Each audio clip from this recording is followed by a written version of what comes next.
Martin, yeah. Whoa, Lord of mercy. Whoa, whoa, hey, hey, yeah.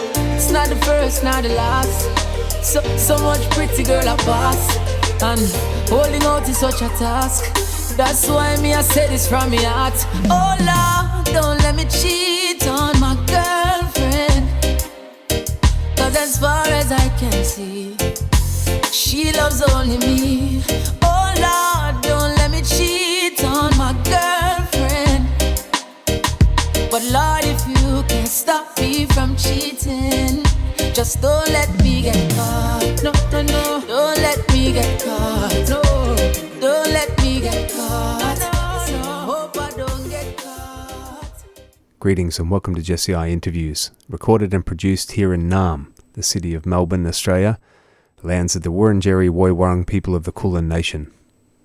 This episode features an interview I recorded back in 2012 with the reggae singer Christopher Martin, not to be confused with Chris Martin of Coldplay, as he points out at the start of this. This isn't a particularly long interview, but I think it's worth a listen. Christopher Martin's proven himself to be a stayer in the business. He's still putting out quality music more than a decade after this was recorded. Funnily enough, I believe he's actually been to Australia at least once in the past, though he's never performed here. He's good friends with Usain Bolt apparently, and he's been to Australia just to hang out with Usain on some of his trips. Hopefully we get him on stage one of these days. Anyway, let's get into it. Jesse I interviews Christopher Martin at Big Yard Studios in Kingston, Jamaica, back in 2012.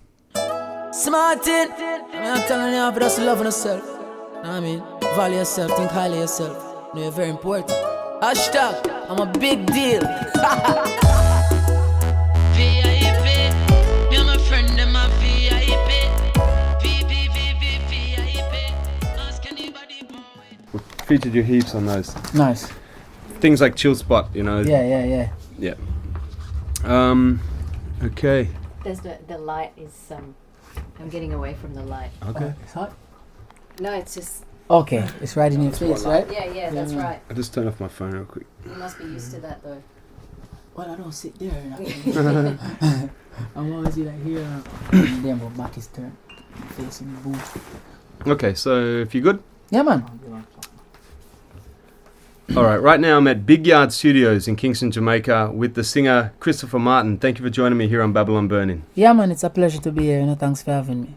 First thing I want to ask you, actually, speaking of the name, Christopher Martin, Chris Martin, which do you prefer? Well, Christopher Martin is definitely my stage name, so as to not be confused with Chris Martin from Coldplay. Mm-hmm. Yeah, man, so Christopher Martin, I prefer that one. Okay, good to know. Yeah. I like to start all my interviews with some real background on an artist, so if you can tell us where you were born and what life was like for you growing up. Okay, I was born in Jamaica, in the parish of St. Catherine, in a small district called Back Pasture. And that's the country section, But growing up, I like to say it's like a resort area, But it was straight country, Growing up was fun, man. It was a small community. Everybody knew everybody. You grew up with certain values that is missing, I would say, in the country today. Everyone you pass, you had to say hello. And if they pass them 5 times for the day, you had to say hello every time. You understand? Good night. Common courtesies like please and thank you and those things, were instilled in me from a very young age. And I owe it all to where I grew up. It was just fun, man. As a place, I went to school there until I was like 12 before I went to high school outside of the district. But growing up in Back Pasture was a wonderful thing, man. Everybody, as I said, everybody knew everybody, and it was just like a whole family vibe. Yeah, man. What about musically? How did you first get involved with music? Oh, well, musically I started in church. As far back as I can remember, like about age 5 I started singing in church. I used to lead sing for the junior choir. My parents are Christians, so the thing is I could never ever dream about singing on like a sound system. Oh. They wouldn't allow that. And obviously I wasn't of age to make the decision for myself. So it was church. I'm singing in church. Going to different churches to perform at different concerts. That's where it all started, church. Mm-hmm. Yeah, man. So when did you go? Where was it from there? Was Rising Stars like the first step, okay. or did you? No, man. After I went to high school. No, high school was when I started. I really saw the impact that the voice had on people, especially females. Mm-hmm. That's where I saw everything develop.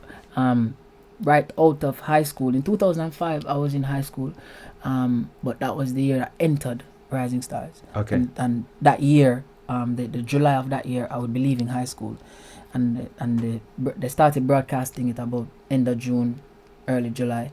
So by the time it started to come on TV, I graduated. So it was straight out of high school into Rising Stars. That's Okay. how it all started, and that's where the Christopher Martin movement began. Right. Yeah, For the man. people in Australia that don't know about Rising Stars, can you explain to them what that was all about? Okay, Digital Rising Stars is like the equivalent to I think they'll be more familiar with American Idol. Yep. Yeah, it's it's the equivalent to that. It's just a competition where you get to showcase. But with Rising Stars, you don't do a lot of dancing, and it's not based on dancing. It's based on vocal ability. You know what I mean? Singing, and but that's the real aim and the gist of the competition. You go there and you sing covers. You cover songs from different genres. It doesn't matter. Not because it's Jamaica, you can only sing reggae music. You could sing pop songs, you could sing soul songs, you could sing R&B songs. If you want to go there and do a singing and a rapping, whatever, yeah, man. So back in those times, I mean, you must have been, do you say 18 years old when after Yeah, I was 18. coming out of Rising Stars? So it Yeah. must have been a big thing to go, all of a sudden you're a big star in this island, Jamaica. Yeah, man, it was a big thing because every Sunday or every weekend from like Friday to Sunday, you're on TV and millions of people are seeing. And Jamaica has like what, almost 5 million people, and every weekend you're on TV. You have people streaming live from different parts of the world. True. So it was a big change for me. It was like a catalyst effect. Moving from one stage to the next in such a fast time. It took like 3 months, and everyone in the island knew my name, knew my face, and knew what I was about, and knew about my gift or my talent. Yeah, man. So what about in terms of the music business after that? Which producers did you start working with after Rising Stars? Well, after Rising Stars, I initially there was a prize to go and be a part of a record label called G-Jam Records. Unfortunately or fortunately for me, it didn't work out. So we left shortly after that. They released my very first song, which is called Love Is All We Need. That was my very first original song that I recorded and released. Shortly after that, me and G-Jam we parted ways, and I was in Kingston, and I got linked to Big Yard, where we're at right now. Yep. And via my manager, who's Kingy, and from there on I started working with producers like Shane Brown, Robert Livingston, Christopher Birch, Arif Cooper. Those were the producers I worked with from like age 18, 19 coming up. And earlier times now, you have producers like Sean Izzle, Triton, ZJ Chrome. Yeah, man. See it. It's a big list now. Of course, I mean, you've gone on, you've worked with, I mean, I was just looking at tunes before I came, and Chimney and Frass, Equinox, so many labels. Yeah, a lot of labels. What's it like as an artist in Jamaica these days? It seems like some artists align themselves to a particular label and voice for that label, but you move around and voice for different producers. Yeah, I've voiced for different producers. Because at the end of the day, it's what I like, and it's what I think I will get a proper inspiration from. You understand? If I think that if you zone yourself into one type of creative space, then you're gonna limit your creativity. And for me personally, if you can have somebody from, say, Germany, there's a producer I work with from Germany. His name is Benny Bazazian. He interprets reggae differently. You understand? So he's German, and his interpretation of reggae is different, and I like it, as opposed to, say, Chimney, who interprets it differently again, as opposed to Equinox. So I get different. There's a variety of people, but I don't move from camp to camp. Right. I'm always with Big Yard. So I'm at Big Yard, but I take music from different people. Gotcha. Yeah, man. So in terms of rhythms, and I mean, you're just as comfortable on a real one-drop reggae rhythm, a lover's rhythm, or even a hardcore dancehall rhythm. Yeah. Where does your preference lie? Well, my preference really lies in like reggae rhythms, like rhythms that I can sing on. You understand? Yeah, man. That's where my love is, and I love reggae. But it just goes to show versatility. Show that you're not in a box, and nobody can categorize me and say, well, he's just a reggae singer, he's a reggae crooner. You give him a dancehall beat, he's gonna fall short. you know. But I just do it for my personal purpose. Like, you know, if I hear a beat that which is not reggae based or influenced directly from reggae, you know, and it's more of a dancehall feel, or it's more of a crossover feel, or, you know, a acoustic kind of alternative mixed up kind of something, you know, as long as I like it and I feel like I can find a vibe which the people will resonate with well, you know, I'm all for it. You know, I don't close my mind into any box, you know, and say, no, well, this isn't something that is Jamaican, or this isn't something that is authentically ours, and I'm not going to do it. You know, for me personally, I do music because I love music. I have to have an open mind in this music business to get further ahead, and that's what I have, an open mind. Yeah, man. So what do your parents think of the music success that you've had now? They're very happy and they're very proud of me. You know, they've been my biggest support group from Jump Street, and I understand they're my biggest motivational background.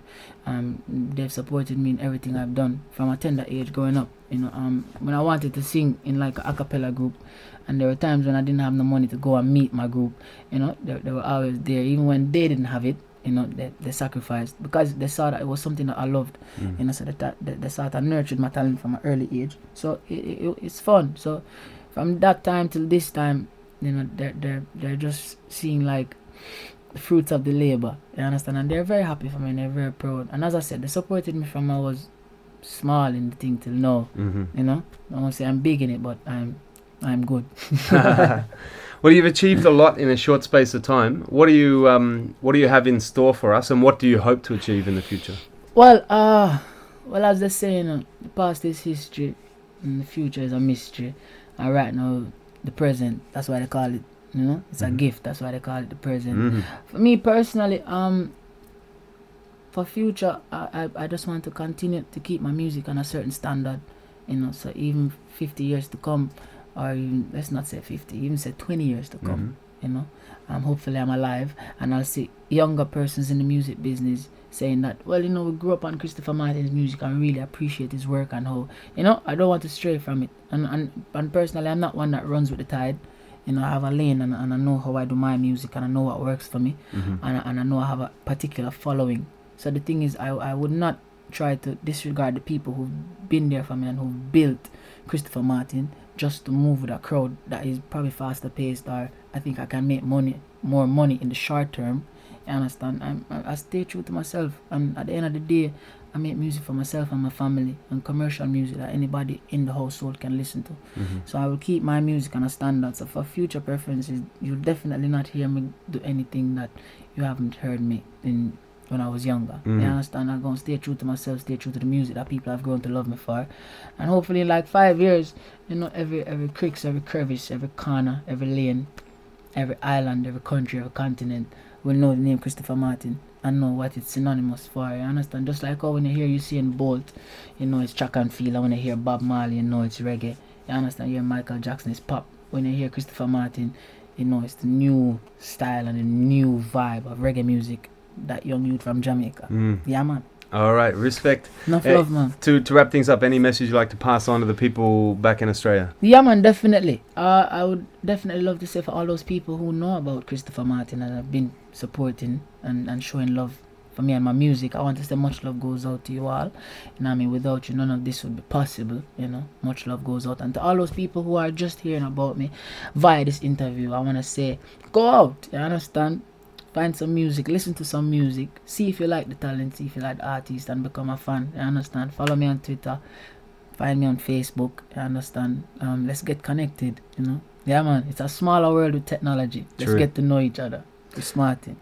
All right, respect, Christopher Martin. Give thanks for joining us here on PBS. Thank you very much, man.